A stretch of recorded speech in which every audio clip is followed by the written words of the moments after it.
Ambassador June walked slowly into the massive hall on Nexus Prime Station. His black suit looked simple compared to the colorful robes and strange armor worn by the alien representatives around him.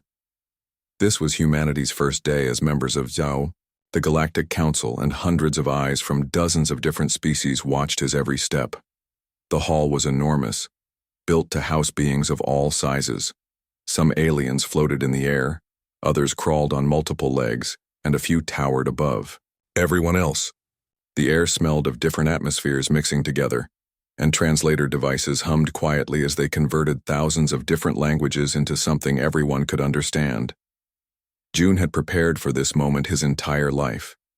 He studied alien cultures, learned their customs, and practiced diplomacy until it became second nature. But as he looked at the assembled representatives, he felt the weight of representing all of humanity pressing down on his shoulders. The council. Speaker, a tall being with silver skin and 4 arms, gestured for silence. "We welcome the humans of Earth to our gathering," the speaker announced. "Let their representatives speak." June stepped forward to the central platform. His voice was calm and steady as he began. "Honored members of the Galactic Council, we come to you with open hands and peaceful hearts. Humanity has dreamed of this day since we first looked up at the stars and wondered if we were alone." Murmurs rippled through the crowd. Some aliens nodded in what seemed like approval, while others remained perfectly still. June continued, "We offer our friendship, our knowledge, and our willingness to trade and learn from all of you. We have much to give and much to learn." The Keltharian representative, an insect-like being with sharp mandibles, clicked impatiently. The Vorthans, who controlled a large military empire, whispered among themselves with what sounded like amusement. June had studied their files carefully. Both species had reputations for testing newcomers. However, June said, his tone shifting slightly, "There is something you must understand about humanity. We are a young species, it is true. We have only recently learned to travel between stars. But we have survived on a world that tried to kill us every single day." The hall grew quieter. Some aliens leaned forward with interest. "Our planet has storms that can destroy entire cities. We have predators that hunt us, diseases that kill millions, and natural disasters that can wipe out whole regions. Ice ages have covered our world, volcanoes have blocked out our sun, and meteors have crashed into our surface. Through all of this, humanity survived." June paused, letting his words sink in. "We survived by learning to adapt. When the environment changed, we changed with it. When predators hunted us, we became better hunters. When disease struck, we learned medicine. When disasters came, we rebuilt stronger than before." The Vorthan war commander Thok shifted in his seat. His species had conquered 12 systems through military might, and he was used to being feared. This small human seemed to be leading somewhere unexpected. "We learned something important during our long history," June continued.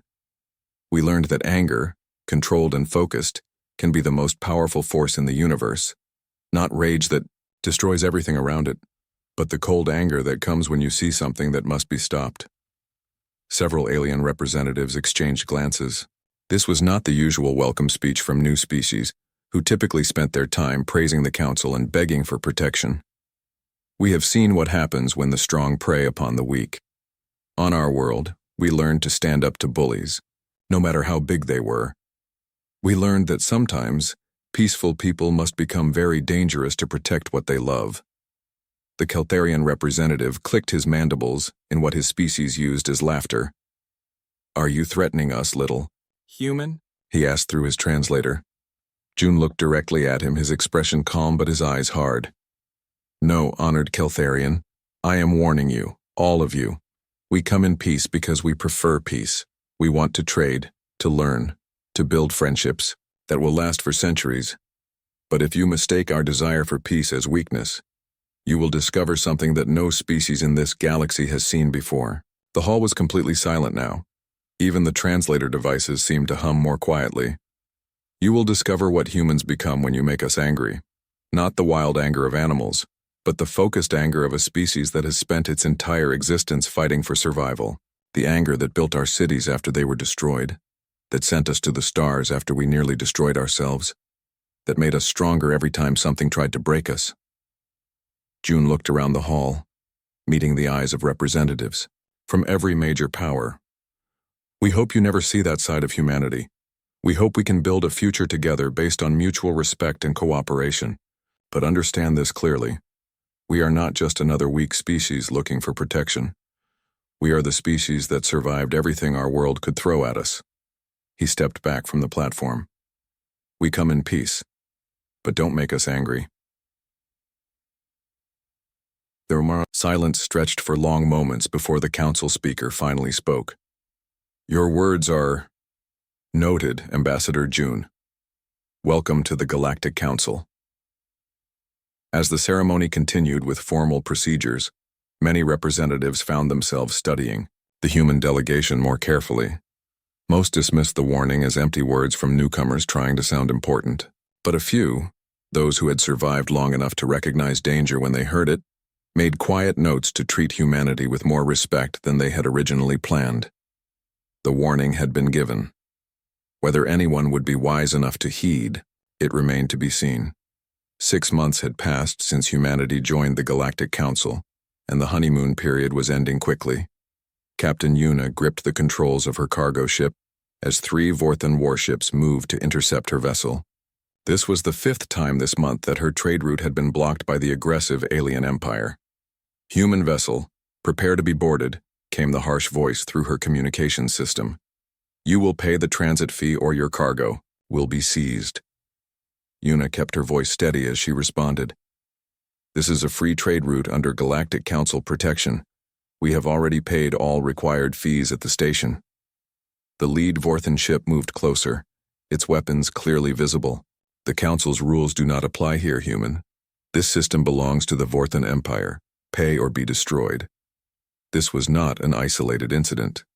Across human space, Vorthan ships had begun demanding what they called protection fees from human merchants. When humans refused to pay, their cargo was stolen and their ships were sometimes destroyed. The Vorthans claimed these were legitimate taxes for using space near their territory, but everyone knew it was simple bullying. On Earth, Colonel Tay sat in a secure meeting room with other military leaders. The holographic display showed dozens of red markers where human ships had been attacked or robbed in the past month. Each marker represented millions of credits in lost trade, and more importantly, human lives put at risk. They are testing us, Colonel Tay said grimly. Every attack is carefully calculated to see how we will respond. They want to know if we will fight back or just accept their demands. General Park, an older woman with gray hair and sharp eyes, studied the display. What does Ambassador June recommend? Diplomatic protests through proper channels, Tay replied. He believes we can resolve this peacefully through the Council. General Park frowned. And how is that working so far? The answer was clear from the increasing number of red markers on the map. The Vorthans were not interested in diplomacy. They saw humanity as weak newcomers who could be easily intimidated. Each successful attack made them bolder. Meanwhile, on the research station hidden on the far side of Earth's moon, Dr. Hana worked through another sleepless night. Her team had been developing new technologies since humanity first learned about alien civilizations. Most people believed the research was for peaceful exploration and trade. Only a few knew the truth. How are the adaptive weapon systems coming along? She asked her assistant, Dr. Kim. Better than expected, Kim replied, showing her the test results. The artificial intelligence learns from each simulation and improves its tactics automatically. By the time we finish testing, these systems will be able to counter any known alien technology. Dr. Hana nodded grimly. Let us hope we never need to use them. But hope was becoming harder to maintain. The Vorthans had moved beyond simple piracy. 3 weeks ago, they had attacked the human colony of New Haven. The small settlement of farmers and miners had no military defenses. Vorthan ground forces landed during the night and declared the planet now belonged to their empire. The colonists were not killed, but they were not free either. Vorthan overseers forced them to work in the mines, taking all the valuable minerals for the empire. Families were separated, and anyone who complained was punished severely. News of the occupation reached Earth quickly, along with desperate messages from the colonists begging for help. Ambassador June filed formal complaints with the Galactic Council, but the response was disappointing. Most species expressed sympathy for humanity but took no action. The Vorthons were too powerful and nobody wanted to risk making them angry over one small human colony. "We understand your frustration," the Keltharian representative told June during a private meeting. "But the Vorthons have been members of this council for over 200 years. They have strong military forces and many allies. It would be unwise to challenge them over such a minor territorial dispute." June's jaw tightened. Minor? These are human lives we are talking about, families torn apart, people forced into slavery. The Keltharian clicked his mandibles in what might have been sympathy. "Such things happen in space, Ambassador. The strong take what they want from the weak. It has always been this way." Other potential allies gave similar responses. Even species that had seemed friendly during the welcome ceremony now avoided human representatives. Trade agreements were quietly canceled, and invitations to cultural exchanges stopped coming. The message was clear. Associating with humanity had become dangerous. Back on the Lunar Research Station, Dr. Hanna received new orders from Earth. The peaceful research project was being accelerated and expanded. Factories that had been building exploration equipment were quietly retooled for military production. The changes were subtle, hidden from alien observers, but the meaning was clear. Humanity was preparing for war. Captain Yuna, still dealing with Vorthon harassment on her trade routes, noticed the changes too. New crew members joined her ship, all with military backgrounds. Her cargo manifests included unusual items that seemed designed for combat rather than trade. When she asked questions, she was told only that humanity was taking precautions. The precautions made sense when news arrived that the Vorthons were planning something bigger.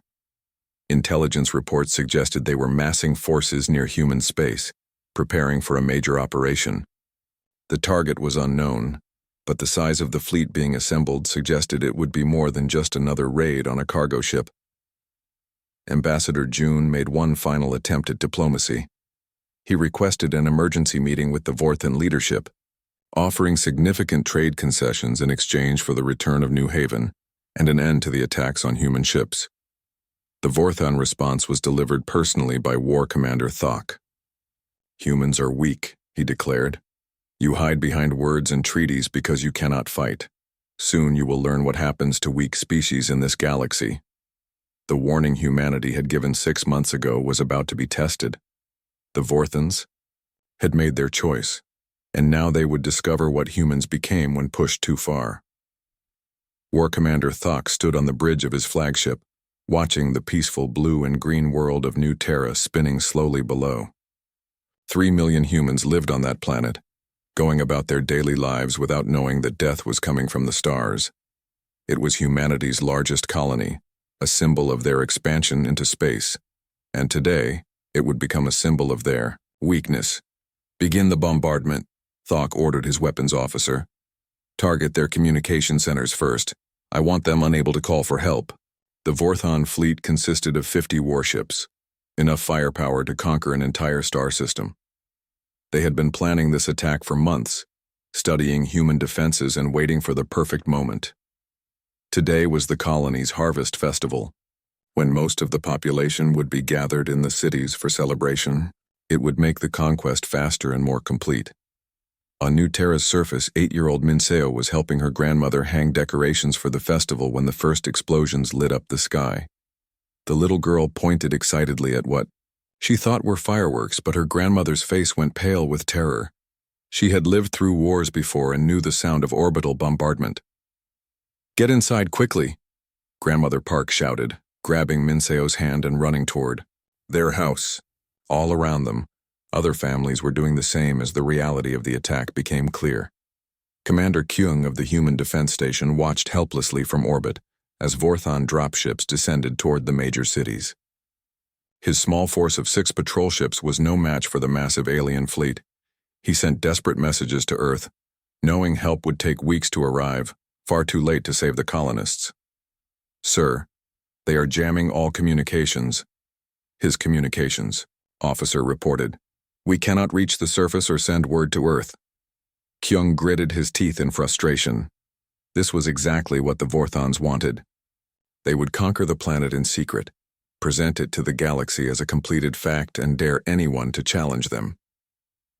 On the planet below, Vorthon soldiers landed in the middle of harvest celebrations. Families running from the festivals were rounded up by armed troops and herded into large groups. The aliens moved efficiently, like they had done this many times before. Young Minseo was separated from her grandmother in the chaos. She watched through tears as the elderly woman was pushed into one group, while children were forced into another. Around her, other children cried for their parents, but the Vorthon soldiers showed no mercy. Silence, barked a Vorthon officer through his translator. You are now subjects of the Vorthon Empire. Those who work will eat. Those who refuse will starve. The adults were marched to the mining facilities and factories, forced to work under armed guard. The elderly were given the hardest jobs, moving heavy materials and working long hours without rest. Many collapsed from exhaustion, but the Vorthons only pushed them harder. Children like Minseo were taken to camps where they were told they would be trained for useful work. But the training was harsh, designed to break their spirits and make them obedient slaves. They were given little food and forced to sleep on hard floors in crowded rooms. War Commander Thok watched the operation with satisfaction. Within 12 hours, his forces had captured every major city and facility on New Terra. The human population was now completely under Vorthon control, and there had been minimal resistance. This would send a clear message to the rest of humanity about what happened to species that refused to submit to Vorthon authority. But Thok wanted to do more than just conquer the planet. He wanted to humiliate humanity in front of the entire galaxy. He ordered his communications specialist to break through the jamming they had created and broadcast footage of the conquest across galactic networks. The images were carefully chosen for maximum impact: human families being separated, elderly people forced to work in dangerous conditions, children crying in overcrowded camps. The message was clear. This is what happens to those who defy the Vorthon Empire. On Earth, the footage reached government facilities within hours through secret channels that bypassed Vorthon jamming. In the emergency command center, General Park watched the images with growing fury. She had seen many terrible things during her military career, but watching children torn from their families while alien soldiers laughed made her blood boil. How long until our nearest fleet can reach New Terra? She asked Colonel Tay. 3 weeks minimum, Tay replied grimly. By then, the Vorthons will have moved the population to labor camps throughout their empire. We may never get them back. Ambassador. June was in his office at the Galactic Council when the footage began broadcasting on public networks.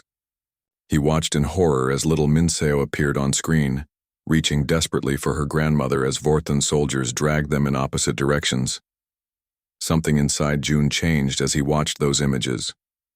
The careful diplomat who had spent months trying to build bridges with alien species was replaced by something harder and colder. He had warned them. He had told them clearly what would happen if they pushed humanity too far. They had chosen not to listen.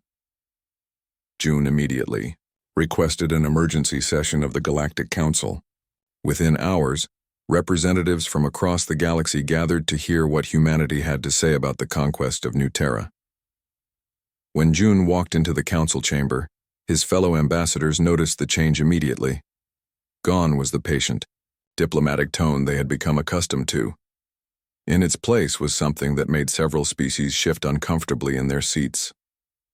Honored members of the council, June began, his voice deadly calm. 6 months ago, I stood in this same chamber and gave you a warning. I told you that humanity preferred peace, but that you should not mistake our desire for peace as weakness. I told you not to make us angry. He gestured to the screens around the chamber, which now showed the footage from New Terra. The Vorthon Empire has chosen to ignore that warning. They have attacked our largest colony during a peaceful celebration. They have separated children from their families and forced our elderly into slave labor. They have broadcast these crimes across the galaxy as if they were something to be proud of. June looked directly at the Vorthon delegation, his eyes hard as steel. You have exactly 72 hours to release every human civilian on New Terra and withdraw your forces completely. If you do not comply, you will discover what humans become when you make us angry. We warned you, you chose not to listen. War Commander Thok rose from his seat, his translator crackling with what sounded like laughter. Empty threats from a weak species. Your pathetic fleet cannot challenge the might of the Vorthon Empire. New Terra belongs to us now, and soon the rest of your colonies will follow. The chamber fell silent as June stared at the Vorthon commander for a long moment. When he finally spoke, his words carried a promise that made several alien representatives shiver. 72 hours, June repeated quietly. Count them carefully. The breaking point had been reached. Humanity's anger was no longer contained behind diplomatic words and peaceful intentions. The galaxy was about to learn what happened when you pushed survivors too far. 72 hours and 15 minutes had passed since Ambassador June's ultimatum. War Commander Thok sat in his command chair aboard his flagship still orbiting New Terra and laughed at what he saw as human weakness. The deadline had come and gone with nothing but silence from Earth. No fleet had arrived, no threats had been carried out. No rescue had come for the human civilians now working in Vorthon labor camps. Humans are even weaker than we thought, Thok told his bridge crew. They make big speeches but do nothing when it matters. Send word to the home fleet. We will begin conquering their other colonies next week. But at that exact moment, something was happening that would change Thok's understanding of humanity forever. Captain Yuna, whose cargo ship was currently docked at Vorthon Station 7 for what appeared to be routine trading, pressed a hidden button on her control panel. Instantly, her ship transformed. Panels slid away to reveal weapons that had been concealed for months. Her cargo holds open to show not trade goods, but military equipment and fighters. The peaceful merchant vessel that Vorthon security had cleared for landing was actually a warship in disguise. This is Captain Yuna to all units, she said into her communication system. Operation Awakening is now active. Show them what we really are. Across the galaxy, hundreds of similar transformations were taking place. Every human merchant ship that had been peacefully trading in alien space for the past 6 months suddenly revealed its true nature. Hidden weapons emerged from cargo bays, defensive shields activated, and communication arrays switched from commercial frequencies to military channels. The Vorthons had made a critical error. They assumed that because humans were new to space travel, they were naive about warfare. They did not understand that humanity had been preparing for this possibility from the moment they joined the Galactic Council. At Vorthon Station 7, the station commander watched in shock as not just Captain Yuna's ship, but 5 other human vessels docked at his facility began attacking his defenses. How is this possible? He demanded. They were cleared as peaceful traders. Captain Yuna's voice came over the station's communication system. We told you not to make us angry. You should have listened. The human ships moved with coordination that surprised the Vorthons. Each vessel seemed to know exactly what the others were doing, working together like parts of a single organism. But more disturbing was how quickly they adapted to Vorthon defensive tactics. When the station's weapons targeted one ship, the others immediately adjusted their attack patterns to compensate. Meanwhile, on the far side of Earth's moon, Dr. Hana stood in a control room that had been hidden from alien observation for months. Through the massive windows, she could see the launch bays opening to reveal humanity's true fleet. Ships began emerging from underground hangars, vessels unlike anything the galaxy had ever seen. Launch the first wave, Dr. Hana ordered. Target the Vorthon fleet at New Terra. Admiral Sang, newly promoted to lead humanity's secret military forces, watched from the bridge of the flagship as his fleet moved toward their first real battle. The ships around him represented years of hidden research and development. They were not just built for war. They were built to learn from war. Estimated time to New Terra? Sang asked his navigation officer. 18 hours at maximum speed, came the reply. The Vorthons won't know we're coming until we drop out of hyperspace right on top of them. But the Vorthons were about to get their first hint that something had changed. At Station 7, Captain Yuna's small force had completely disabled the facility's defenses in less than an hour. The station commander, a veteran of dozens of battles, had never seen anything like it. Their tactics change every few minutes, he reported to Vorthan High Command. Every time we adapt to their attack pattern, they shift to something completely different. It's like they're learning from our responses faster than we can implement them. This was exactly what Dr. Hana's team had designed. The human ships were equipped with artificial intelligence systems that analyzed enemy tactics in real time and developed counters within minutes. Each engagement made the human forces smarter and more effective. War Commander Thok received the first reports from Station 7 with disbelief. A handful of cargo ships disabled an entire military station? This must be some kind of mistake. But more reports were coming in from across Vorthon space. Human ships that had been peacefully trading for months were suddenly attacking military installations with precision and effectiveness that seemed impossible for such a young species. On New Terra, little Minseo sat in the children's camp, hungry and scared. The Vorthon guards had been acting strangely for the past few hours, talking in urgent whispers and checking their weapons more frequently. She did not understand what was happening, but she could sense that something had changed. In the adult labor camp, her grandmother Park looked up at the sky and smiled for the first time since the invasion began. She had lived through enough wars to recognize the signs, the way the guards were nervous, the increasing frequency of their communications, the distant explosions that had started an hour ago. These were the signs that rescue was coming. Back in space, Admiral Sang's fleet prepared to drop out of hyperspace near New Terra. His ships had spent the journey analyzing every piece of data about Vorthon military technology and tactics. By the time they arrived, each vessel would know exactly how to counter anything the enemy could throw at them. All ships, prepare for combat drop, Sang announced. Remember, our primary objective is the liberation of human civilians. Secondary objective is the complete destruction of Vorthon military capability in this system. Show them what happens when you make humanity angry. The fleet dropped out of hyperspace in perfect formation, appearing suddenly in the space around New Terra like avenging angels. War Commander Thok's 50 warships found themselves facing a human force that seemed to anticipate their every move.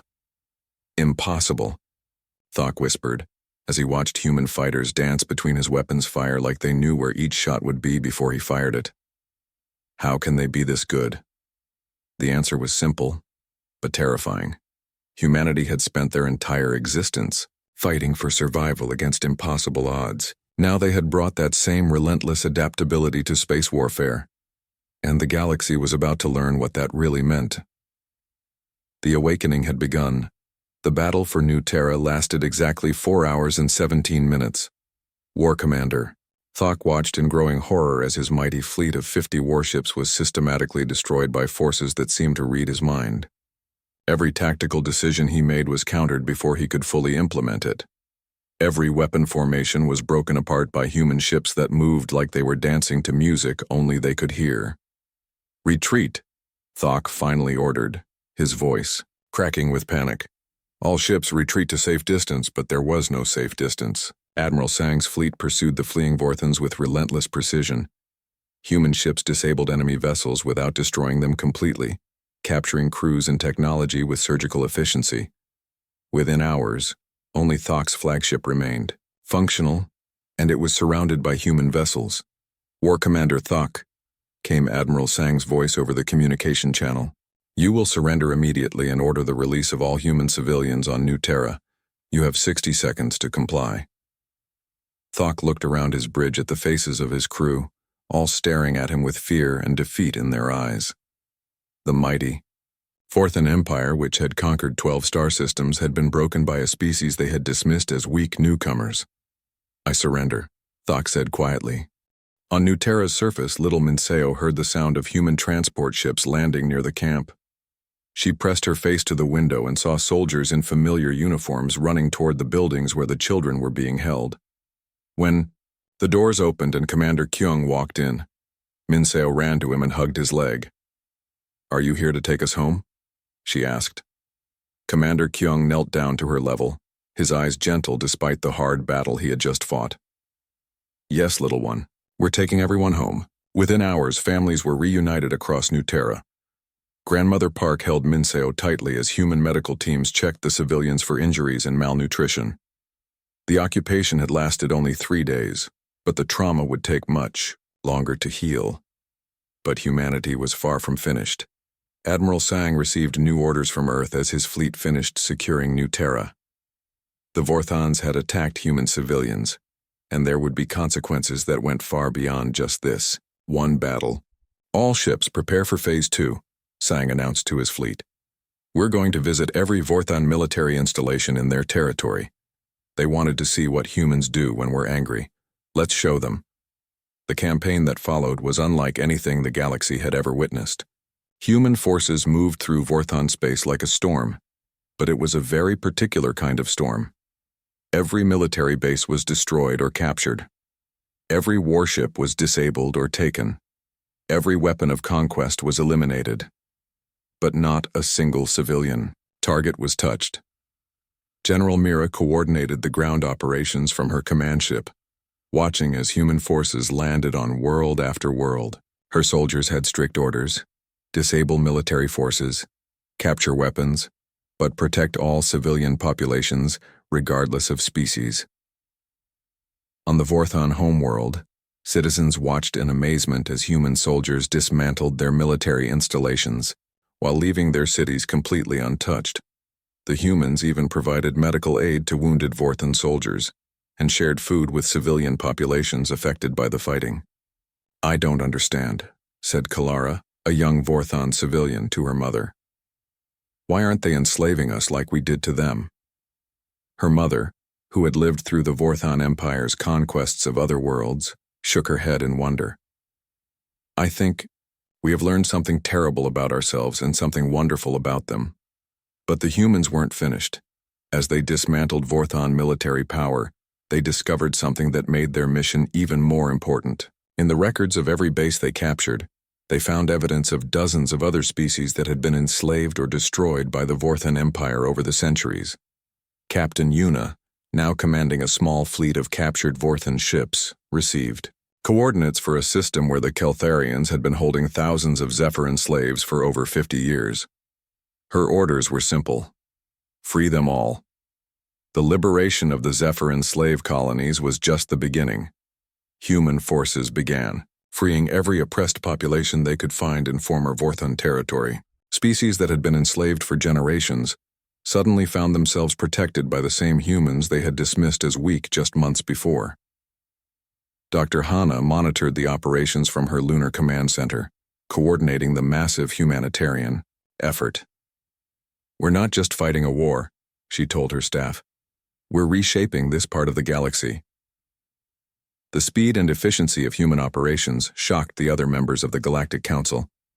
Within 6 weeks, the entire Vorthon Empire had been dismantled, its military forces captured or destroyed, and dozens of previously enslaved species had been liberated. But perhaps the most shocking moment came when Ambassador June addressed the reformed Galactic Council. The chamber was packed with representatives from newly freed species, former Vorthon subjects, and the original council members who had watched humanity's transformation with growing amazement. The Vorthon Empire no longer exists as a military power, June announced, but the Vorthon people remain welcome in this council as equals, not conquerors. They will have the same rights and protections as any other species. War Commander Thok, now simply Commander Thok and representing his people in defeat, stood slowly. "Why?" he asked. "We enslaved your people. We attacked your children. Why do you offer us mercy?" June looked at him with the same calm expression he had worn months ago when delivering humanity's first warning. "Because we told you from the beginning what we were. We are not angry because we are strong. We are strong because we learned to be angry at the right things, in the right way, at the right time." He gestured to the mixed assembly of species around them. "We are angry at oppression, not at the oppressed. We are angry at cruelty, not at those who can learn from their mistakes. We are angry at conquest, not at those who can choose cooperation. Instead." The chamber was silent as June's words sank in.